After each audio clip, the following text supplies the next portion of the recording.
Pour accéder à ce restaurant huppé, il faut entrer dans cet immeuble situé dans les beaux quartiers parisiens. L'adresse n'est connue que de quelques privilégiés. Ces deux clients restent évasifs quand on leur demande notre chemin. C'est bon si vous faites... Il semblerait. Car déjeuner ici est illégal. Nous décidons de réserver une table pour ce soir, mais avant il faut montrer patte blanche. Vous venez de la part de? Nous devons également choisir notre menu. Le soir, c'est les menus à partir de 160 €. Et qui vont jusqu'à 490 €.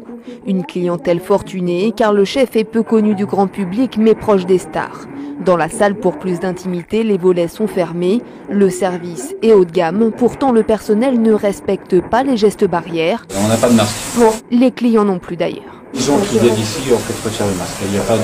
Une fois que vous passez la porte, il n'y a plus de Covid.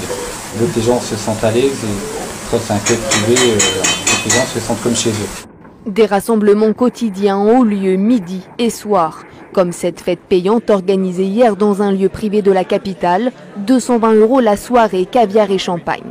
Sur ces images que nous nous sommes procurées, une quarantaine de convives, sans masque, certains se font la bise.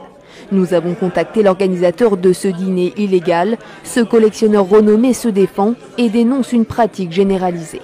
J'ai dîné cette semaine dans 2 ou 3 restaurants qui sont justement d'ailleurs des restaurants soi-disant clandestins, avec un certain nombre de ministres. Alors ça me fait doucement rigoler. On est encore en démocratie, on fait ce qu'on veut. Une démocratie dans laquelle plus de 5200 personnes sont ce soir en réanimation. Pour mise en danger de la vie d'autrui, les organisateurs de soirées clandestines risquent 1 an de prison et 15 000 € d'amende.